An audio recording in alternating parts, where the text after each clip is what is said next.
The city never stopped moving. It pulsed with life, an endless rhythm of honking cars, flashing billboards, and hurried footsteps. Beneath the towering skyscrapers, shadows stretched long under the golden glow of the streetlights. Among the crowd of blurred faces and lost souls, nobody noticed the man sitting on the curb, his shoulders hunched, his hands trembling as they clutched a crumpled piece of paper. His head hung low, his body curled inward as if he were trying to disappear into the cold pavement beneath him. Pedestrians passed him without sparing a glance, their minds occupied with meetings, dinner plans, and the endless rush of their own lives. The world had long forgotten him. And for the first time, he was ready to forget himself too. A sleek black limousine moved through the city, its tinted windows shielding its occupant from the outside world. Inside, Donald Trump sat, his fingers idly tapping against the leather armrest. The voice of his assistant filled the space, updating him on an upcoming meeting, numbers, deals, investments, business as usual. But his mind wasn't on the conversation. His gaze drifted outside, watching the passing streets, the shifting lights, the people lost in their own hurried steps. It was then that he saw something that made his fingers pause. It wasn't the first time he had seen a homeless man on the streets of New York. The city was full of them, scattered across sidewalks and alleys, their existence blending into the background noise. But there was something about this man that made Trump take a second look. It wasn't just poverty that clung to him. It was something deeper, something broken, something final. For a moment, Trump almost looked away. But then he saw the way the man's hands shook as he held onto that paper, the way his lips moved as if whispering to himself, the way his shoulders trembled as though they carried the weight of something unbearable. It wasn't just sadness, it was despair. And despair had a presence, an undeniable heaviness that filled the air around a person. Trump knew that feeling. He had seen it before. He had felt it before. "Stop the car," he said suddenly. His assistant looked up, startled. "Sir?" "I said stop the damn car." The limousine came to an abrupt halt, causing a flurry of honking from impatient drivers behind them. His security team immediately tensed, glancing at each other in silent hesitation. This wasn't protocol. This wasn't planned. But Trump wasn't concerned about protocol. He had spent his life making split-second decisions, trusting his gut, and right now something in his gut told him that this moment was not one to ignore. Before his assistant could protest, he reached for the door handle and stepped out onto the sidewalk. The cold air bit at his skin, but he barely noticed. Around him, people slowed, turning their heads in confusion, some reaching for their phones. A billionaire stepping out of his limousine in the middle of the street was not a common sight. But Trump's eyes were fixed on only one thing, the man on the curb.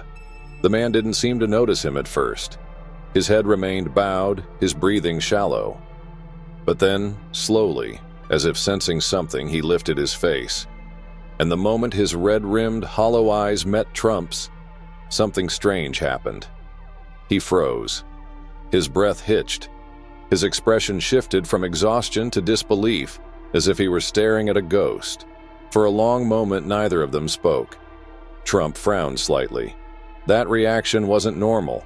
He had expected fear, hesitation, maybe even annoyance. But this was something else. The man's gaze flickered downward to the crumpled piece of paper in his hands. His fingers twitched before he hesitantly lifted it and held it out. Trump hesitated for only a second before taking the paper. His fingers brushed against its rough edges, feeling the creases and wear of something that had been held onto for far too long. He slowly unfolded it, his eyes scanning the image it contained. It was a photograph. An old, faded, yellowed photograph. His breath caught. It was him.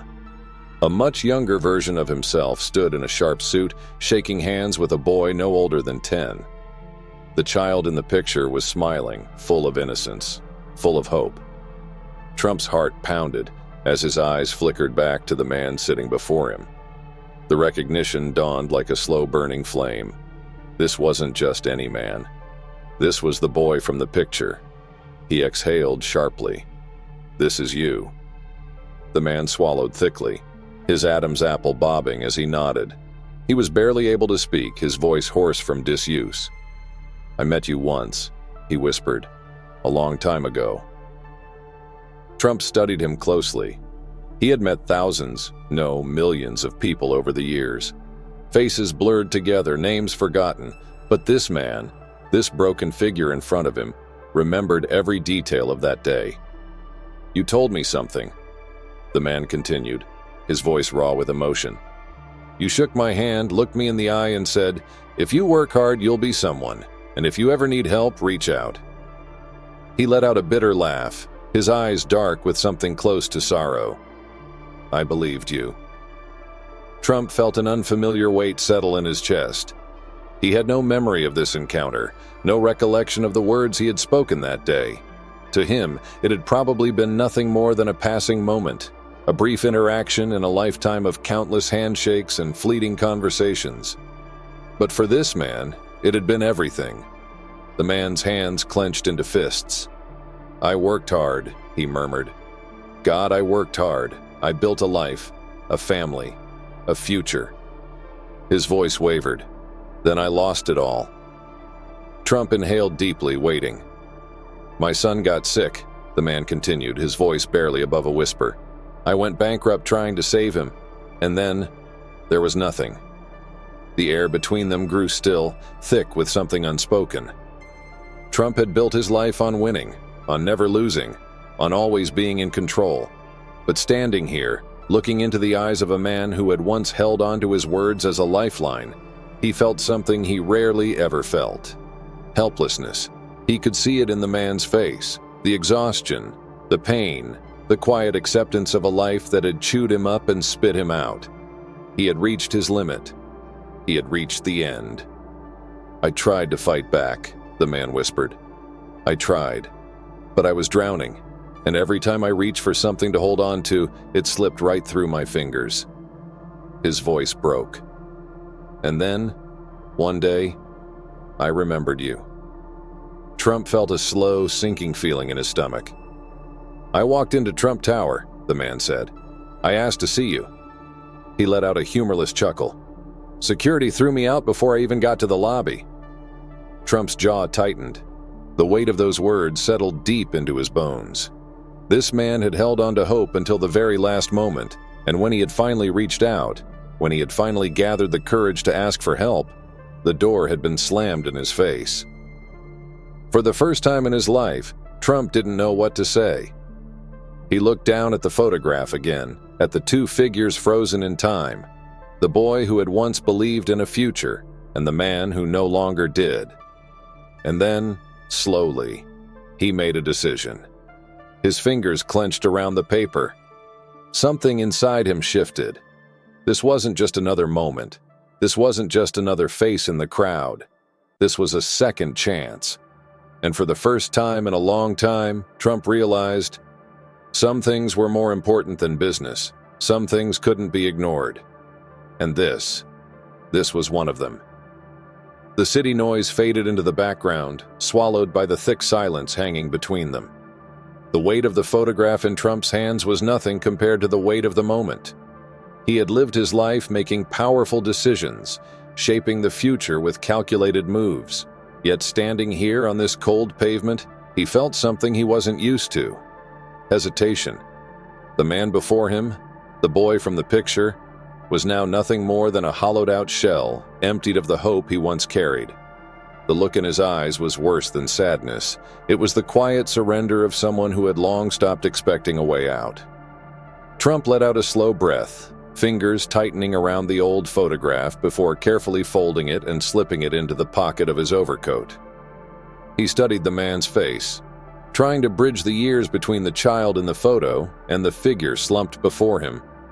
It was impossible to reconcile the two. "You came to my building," Trump finally said, his voice low, even. It wasn't a question. He already knew the answer. The man nodded, staring at the pavement. "A year ago." His voice was rough, the kind that belonged to someone who had spoken too many painful words and heard too few kind ones. "I had nothing left. No money, no home, no family. I thought..." Maybe you'd remember me. Maybe those words you said all those years ago meant something." His lips twitched upward in something resembling a smile, but it never reached his eyes. "Turns out I was just another nobody." Trump exhaled slowly. He could feel his security team shifting behind him, uncomfortable, waiting for him to move on. His assistant kept glancing at his watch, no doubt thinking about the meeting he was supposed to be at right now, but none of it mattered. Not anymore. This wasn't about schedules or business deals. This was about something much bigger, something he had no intention of walking away from. "You think I don't care," Trump said, his tone measured, controlled. The man let out a sharp, humorless laugh. "I don't think," he said. "I know." Trump held his gaze. He had spent years building his empire, surrounded by people who would do anything to shake his hand, to sit at his table. And yet, here was a man who had met him once, decades ago, and had held on to that moment like a lifeline, only to find nothing when he reached for help. He wasn't sure why, but something about that made his chest tighten. "What would you have asked me for if I had met you that day?" Trump asked, his voice quieter now. The man blinked as if the question had never even occurred to him. His brows furrowed slightly, and for a moment he looked lost. Then, after a long pause, he whispered, "A chance." The words hit harder than Trump expected. A chance. That was all. Not money, not charity. Just a chance. He looked at the man, really looked at him. Beneath the dirt, the exhaustion, the years of struggle, he saw something flickering. Something faint, something buried deep, but still there. Survival. Trump straightened, adjusting the cuffs of his coat. "Do you still want one?" The man's head snapped up, his breath hitching. He searched Trump's face, looking for sarcasm, for cruelty, for some kind of joke. But there was none. "Who what?" "I asked if you still want a chance," Trump repeated. His voice was firm, steady, the same voice he used in negotiations, in boardrooms, in deals that shaped the world. But this wasn't business. This was something far more important. The man's lips parted, but no words came out. He was frozen, as if his mind refused to process the question. He had spent so long expecting rejection that the idea of anything else didn't make sense. Trump didn't wait for an answer. He pulled out his phone and made the call. "I need a hotel suite ready in 10 minutes, he said, his voice crisp, professional. "Full accommodations, food, new clothes." He glanced at the man, noting his hollow cheeks, the way his hands still shook slightly. "And get a doctor in. Someone who actually cares about their job." His assistant, standing nearby, nearly choked on his own breath. "Sir, you have a meeting." "I don't give a damn about the meeting." Trump's tone left no room for argument. He turned back to the man who was staring at him like he had just stepped out of a dream. "Why are you doing this?" the man finally asked, his voice barely audible. Trump didn't answer right away. Instead, he studied the man's face again, looking past the dirt and exhaustion, past the years of suffering. Then he spoke, his words measured, deliberate. "Because someone once gave me a chance," he said simply. "And because I don't make promises I don't intend to keep." The man swallowed, his throat working hard against the overwhelming emotions threatening to break free. His hands twitched in his lap, as if he wanted to reach for something, or maybe he was afraid to believe it was real. Trump didn't wait for gratitude. He didn't need it. He turned to his security team, signaling for them to help the man to his feet. "Let's go," he said, already walking toward the waiting limousine. The man hesitated for only a second before he slowly, shakily pushed himself off the ground. His legs wobbled, weak from hunger and exhaustion, but he followed. For the first time in a long time, he followed. The crowd that had gathered, watching the interaction with curiosity and confusion, parted as they moved toward the car. Some whispered, some pulled out their phones, but Trump ignored them all. The door to the limousine opened, and the man hesitated again, his fingers clenching at his sides. Trump paused, glancing back at him. You getting in or not?" The man exhaled shakily and after a long moment stepped forward. As the door shut behind them and the city noise faded once more, he let out a breath he hadn't realized he was holding. For the first time in years, he wasn't invisible. For the first time in years, he wasn't alone. And for the first time in years, he had a reason to believe that maybe, just maybe, his story wasn't over yet. The silence inside the limousine was thick, heavy, almost suffocating. The car moved through the bright streets of New York, but inside, time seemed to have frozen. Two men sat across from each other. Donald Trump, a man who had built his life on power and success, and the other, a man who had lost everything, sitting there like a ghost of the person he used to be. One was in control of the world, the other had been left behind by it. And yet, in this moment, both were bound together by something neither of them had planned for. The man sat stiffly, his shoulders tense, his fingers clenched into fists on his lap. He couldn't relax, couldn't allow himself to believe what was happening. His mind kept telling him that this wasn't real, that at any moment the car would stop, and he'd be pushed back onto the cold pavement where he belonged. Years of disappointment had trained him to expect the worst. Hope wasn't something he allowed himself to feel anymore. Trump leaned back, watching him. The man wasn't just a stranger on the street. He was a story, a reminder that life could take everything away in an instant. He had seen it before, but this was different. This wasn't just another sad tale. This was a moment of decision. "What's the catch?" The man's voice was hoarse, barely above a whisper. Trump's eyes narrowed slightly. "What?"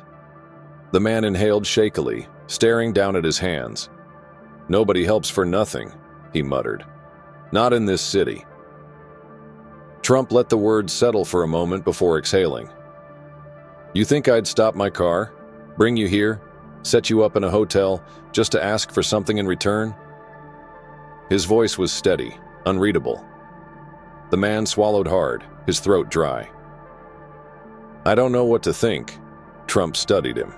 He saw it, the reflexive doubt, the instinct to reject kindness before it could be taken away. This wasn't just skepticism, it was survival. When life had only ever taken from you, it was impossible to believe someone might give without expecting anything back. The limousine pulled up to an elegant hotel, its golden entrance glowing in contrast to the cold night outside. Without hesitation, Trump opened the door and stepped out. The man hesitated, his heart beat loud in his ears. His mind screamed at him to stay put, to not step into a world that wasn't his. Trump glanced back at him. "You coming or not?" With a deep breath, the man stepped out, his legs weak from exhaustion and hunger. The hotel lobby was warm, bright, and filled with people dressed in tailored suits and designer clothes. He could feel the stares, the judgment, the quiet whispers. He didn't belong here, and they knew it. Trump, however, walked forward without a glance at anyone, straight to the front desk. "I need a suite, full accommodations." The receptionist blinked in surprise before nodding quickly. "Of course, Mr. Trump." The man stood beside him, shifting uncomfortably.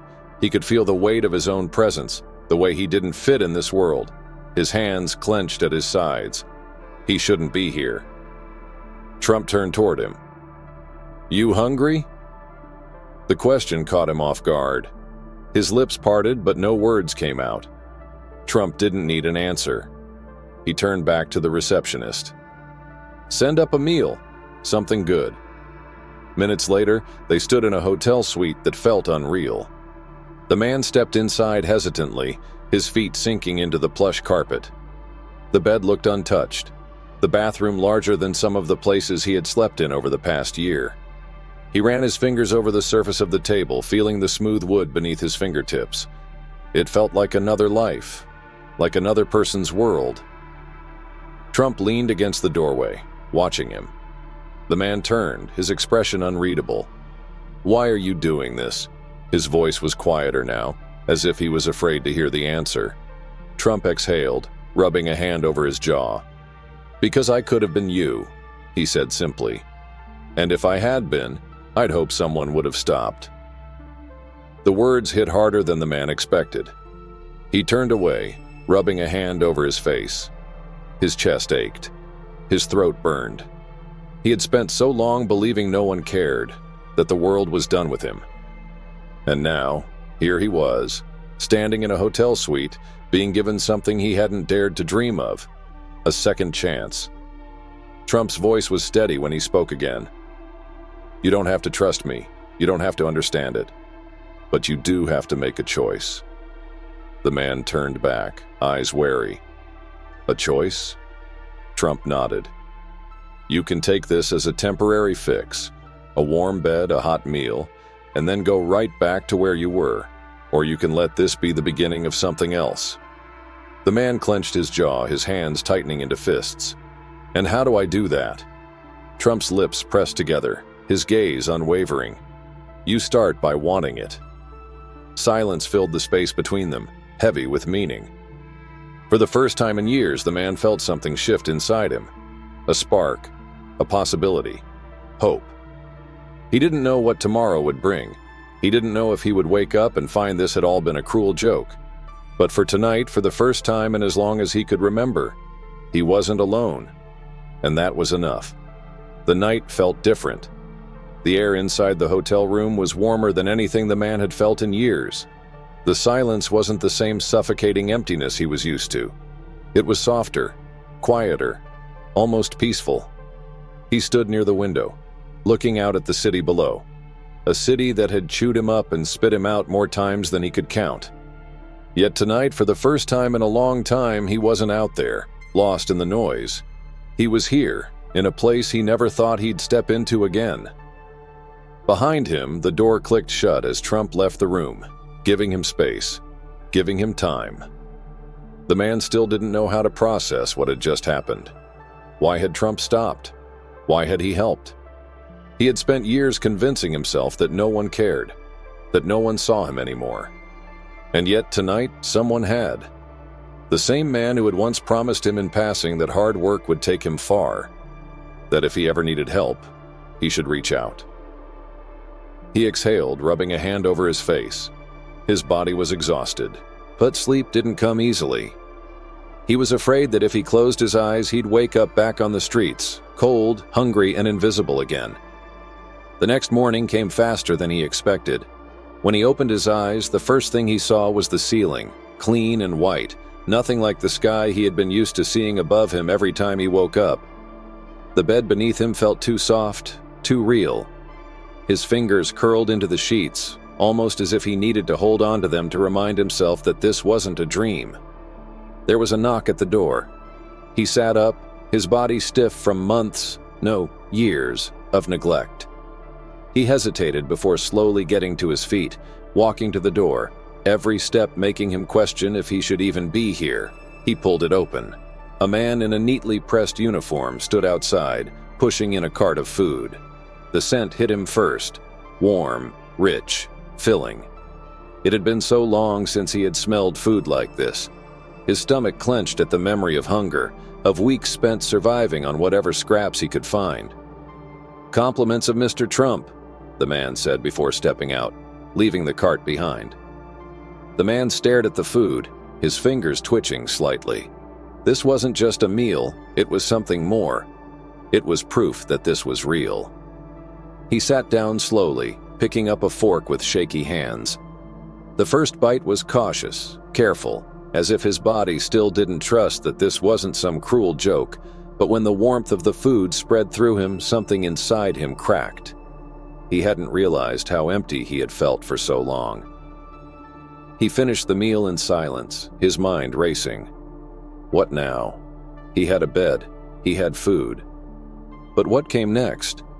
What did a man do when he had spent years preparing for the end, only to wake up and find that life was still waiting for him?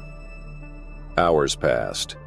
He sat on the edge of the bed, staring at his hands, his thoughts spiraling.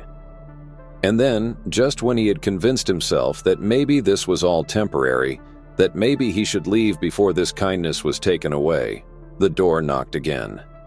This time, it was Trump. The man stiffened, unsure of what to say, but Trump, as always, didn't waste time.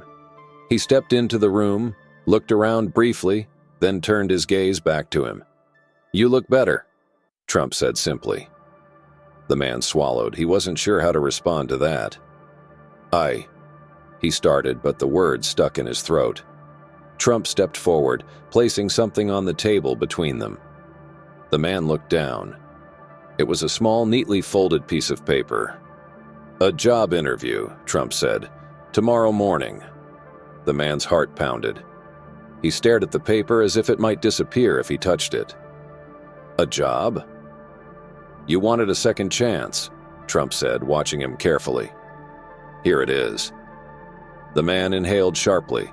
His fingers hovered over the paper, his mind reeling. A night in a hotel was one thing, a meal was another, but this was something bigger. This was a step back into the world he had long believed had left him behind. "You don't have to take it," Trump added. "You can walk away. But if you do, don't expect another offer." The weight of the choice settled heavily on him. He had spent so long believing that there were no doors left open for him, that he had already lost, that no matter what he did, the world wouldn't care. But now there was an open door right in front of him, and this time he had a choice. He reached out, fingers trembling, and picked up the paper. "Okay," he said, his voice barely above a whisper. "I'll go." Trump nodded once, then turned toward the door. Just before he left, he glanced back. "Don't waste this." And then he was gone. The man sat there for a long time, staring at the paper in his hands. His pulse raced. He had spent so long running out of options that he had forgotten what it felt like to be given one. Tomorrow, his life could change. The morning arrived too soon. The man hadn't slept much, his thoughts tangled between fear and hope, between disbelief and the terrifying possibility that today could be the start of something real. He had spent so long waiting for life to be over that he had never considered what it would mean to start again. Yet here he was, standing in front of the bathroom mirror, staring at his own reflection, a reflection that looked almost like a stranger. His face was still worn, the weight of his past etched into every line, but there was something different now. His hair had been cut, his beard trimmed. His eyes, once clouded by exhaustion and resignation, held something new, something he hadn't seen in himself for years, a glimmer of possibility. His fingers hesitated over the crisp white shirt that had been left for him. The fabric felt foreign against his skin, clean, new, untouched by the elements of the streets he had called home for so long. He wasn't used to this. He wasn't used to feeling like he belonged somewhere. But he forced himself to keep going. With careful, deliberate movements, he buttoned up the shirt, tucked it into the slacks, and slipped his feet into the polished shoes that had been placed beside the bed. When he turned back to the mirror, the transformation was undeniable. He looked human again. Not just someone passing through life, forgotten by the world. Not just another nameless man lost in the shuffle of the city. He looked like someone who could walk into a room and be seen. And today, that was exactly what he had to do. He took a deep breath, squared his shoulders, and stepped out of the hotel room. Downstairs, a car was already waiting. He didn't question it. He knew Trump had arranged it. He had stopped questioning why the man had helped him at all. Maybe Trump had seen something in him that he himself had long forgotten. The drive was silent. The city passed by outside the window, familiar yet distant. The same streets he had once wandered aimlessly, now leading him somewhere different. Somewhere he had never imagined he'd be again. When the car pulled up in front of a sleek office building, his hands clenched into fists. The nerves hit him hard. He hadn't done this in years. Could he do this? Could he sit across from someone, answer their questions, convince them that he was still someone worth hiring? Before he could let the doubt creep in too deep, he stepped out of the car. The reception area was modern, polished, and intimidating. He could feel the weight of eyes on him as he walked toward the desk. He had walked into buildings like this before, once as a man full of ambition, later as a man desperate for help. Today, he was neither. He was someone trying to reclaim what he had lost. "I have an interview," he said, his voice steady, more certain than he felt inside. The receptionist nodded, gave him a small smile, and directed him to the waiting area. Minutes passed. He ran his fingers over his knee, trying to steady the shaking. Then, a voice called his name. It had been years since someone had spoken his name like that, not as a problem, not as someone to be ignored, but as a person. He stood, inhaled deeply, and followed the woman into the office. The interview was a blur. The questions came, and somehow, the answers followed. He talked about his past work, his skills, the years he had spent building a career before everything had fallen apart. He didn't lie about what had happened to him. He didn't hide where he had been. For the first time in a long time, he spoke without shame. And when the interview ended, the man across the desk looked at him, considered him, and then, after a long pause, extended a hand. "Welcome aboard." The words didn't register at first. His brain refused to process them. He blinked. What?" "You're hired," the man said again, smiling now. "Your story isn't over yet." Something cracked inside him then, something deep, something he thought had been dead. He shook the man's hand, his grip tightening as the reality set in. This was real. He wasn't invisible anymore. He wasn't forgotten. He wasn't lost. For the first time in years, he had a future. As he walked out of the building, his heart pounding in his chest, the sunlight hit his face. And for the first time in what felt like forever, he let himself smile. And this time, he wasn't going to let it slip away.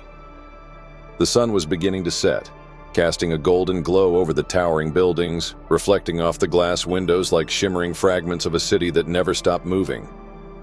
The man stood outside the hotel, his body still, but inside, everything felt like it was shifting. The world around him, the very same streets he had once walked aimlessly, now felt different. For the first time in years, he wasn't just passing through, he was standing in it, present, grounded, alive. He turned his gaze toward Trump, who stood a few feet away, watching him with that same unreadable expression. The moment felt surreal. Just days ago, he had been a nameless face among thousands, another forgotten soul in a city that didn't care whether he existed or not. Now he had a job. He had a place to sleep. He had a path forward. It was all happening so fast, yet it still didn't feel real. Trump had changed everything, but not in the way most people would think. He hadn't simply handed him money or given him a quick fix. He had given him a choice, a chance, and most importantly, a reason to believe again.